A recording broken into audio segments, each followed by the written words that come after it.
Bismillahirrahmanirrahim. Assalamualaikum warahmatullahi wabarakatuh. Wahai murid-muridku, anak-anakku yang senantiasa dirahmati oleh Allah Subhanahu wa Ta'ala. Marilah kita lanjutkan pelajaran kita, ngaji belajar urip. Kali ini kita membahas mengenai abdi yang mengabdi. Abdi adalah pelayan, mengabdi adalah melayani. Melayani memuaskan yang dilayani. Abdi raja bertugas melayani raja hingga puas. Abdi Tuhan melayani Tuhan hingga puas. Benarkah Tuhan telah puas dengan pelayanan kita? Pernahkah kita menanyakan hal ini? Lalu apa jawaban Tuhan? Bagaimana kita tahu kalau Tuhan itu puas atau tidak?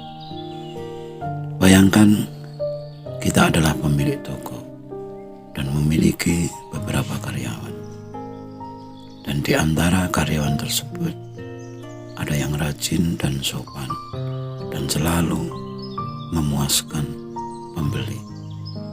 Sedangkan ada karyawan lain yang sebaliknya, malas, sikapnya kasar, dan sering membuat pembeli mengeluh.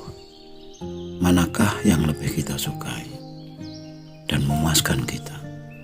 Tentu tidak sulit bagi kita untuk menilai. Ketaatan karyawan kepada kita dan segala aturan yang kita bikin adalah kunci kepuasan kita. Demikian juga hubungan kita dengan Tuhan. Bila Tuhan puas dengan pelayanan kita, pasti Tuhan juga akan memuaskan kita. Buktinya adalah kehidupan kita yang cenderung damai, penuh rasa terima dan bersyukur, baik dalam suasana duka maupun suasana suka, baik dalam keadaan mudah maupun sulit. Tuhan tidak pernah mengingkari janjinya. Barang siapa yang mengabdi kepadanya akan diberikan jalan keluar dan diberikan rezeki yang tidak disangka-sangka dan kemudahan-kemudahan yang tidak disangka-sangka pula. Kunci kepuasan kita sebagai pemilik toko adalah ketaatan karyawan kita. Demikian pula kepuasan kita pada alat-alat yang kita punya. Sepeda motor yang sering mogok atau macet ketika sedang dalam perjalanan seringkali menyusahkan kita, mengecewakan kita. Alat-alat yang kita punya adalah abdi kita. Dia adalah pelayan kita. Kita harapkan selalu memuaskan kita dan tidak pernah mengecewakan kita, apalagi mencelakai kita. Perawatan yang baik adalah kunci utama akan kepuasan kita. Dan perbaikan padahal segera dilakukan manakala alat mengalami kerusakan. Itu artinya kepuasan kita tergantung kepada kita sendiri. Ketidakpuasan kita terhadap hidup ini, penyebabnya adalah kita sendiri. Bukankah Tuhan telah menganugerahkan hidup sepenuhnya kepada kita? Tuhan tidak merubah nasib suatu kaum sehingga kaum itu merubah nasibnya sendiri. Itulah bentuk keadilan Tuhan yang maha adil. Sadarkah kita akan hal itu?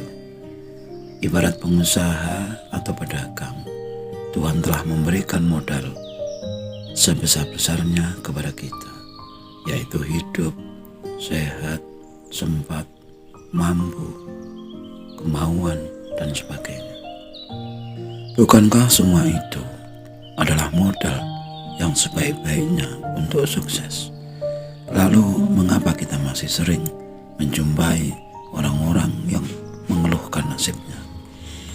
Bila kita adalah orang yang termasuk sering mengeluh, tidak puas, dan sering cemburu kepada sukses orang lain, cobalah kita koreksi diri hingga ketemu bahwa ketakwaan kita masih bermasalah atau jauh dari standar yang diinginkan oleh Tuhan, sehingga jauh dari solusi atau jalan keluar. Wahai murid-muridku, anak-anakku, hukum makrifat mengatakan kewajiban manusia yang pertama dan utama adalah mengenal Tuhan. Ini terbukti dengan dikenalkannya nama orang tuanya kepada si anak ketika mengajarinya berbicara.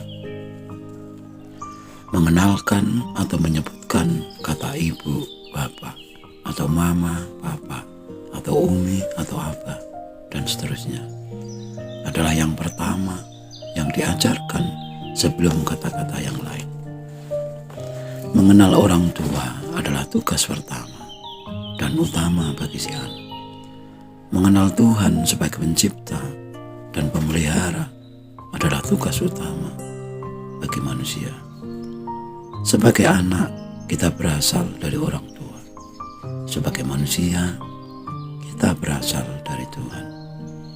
Dan jika kita sadar akan hal itu, maka kita pun akan mengabdi kepadanya. Berasal dari Tuhan dan mengabdi kepada Tuhan. Sebaliknya, bila kita lupa, maka kita akan mengabdi kepada selain Tuhan.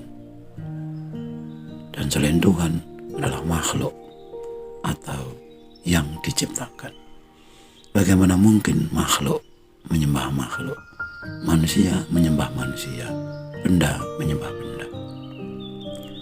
Hal ini sangat bertentangan dengan firman Allah dalam surat Al-Baqarah 21. Ya ayyuhan nasu u'budu rabbakum alladzi khalaqakum walladzina min qablikum la'allakum tattaqun. Yang artinya, hai manusia, sembahlah Tuhanmu yang telah menciptakanmu dan orang-orang sebelummu agar kamu bertakwa. Ayat ini jelas bahwa yang berhak disembah hanya Allah Subhanahu wa Ta'ala, yaitu Zat yang menciptakan atau Sang Khalik. Menyembah selain Allah tidaklah bertakwa, dan dampaknya adalah kehidupan yang buntu, yang macet, tidak ada solusi atau jalan keluar. Sebagaimana sepeda motor yang mogok, yang seharusnya memudahkan si pemilik, justru menyusahkan. Orang yang tidak bertakwa pasti susah dan menyusahkan, bukan hanya dirinya, namun juga orang lain. Pengabdian yang salah alamat pasti menimbulkan masalah, bahkan seringkali menjadi musibah. Pisau yang digunakan untuk membunuh adalah pisau yang mengabdi kepada orang yang tidak mengabdi, atau di tangan pengabdian orang yang salah. Di tangan orang yang pengabdiannya salah, pisau menimbulkan masalah yang luar biasa, yaitu pembunuhan. Para menteri yang mengabdi kepada presiden yang korup dan kejam menimbulkan musibah bagi segenap rakyat seluruh negeri. Seorang suami yang mengabdi kepada istri yang hasut akan menjadi musibah, bukan hanya bagi keluarganya saja, namun juga masyarakat sekitarnya. Hakikat pengabdian adalah kepada Tuhan yang Maha Kasih, yang Maha Sayang, Maha Adil, dan Maha Pengampun. Itulah sebabnya Al-Quran memerintahkan hanya kepadanya lah kita harus mengabdi, Tuhan Sang Pencipta.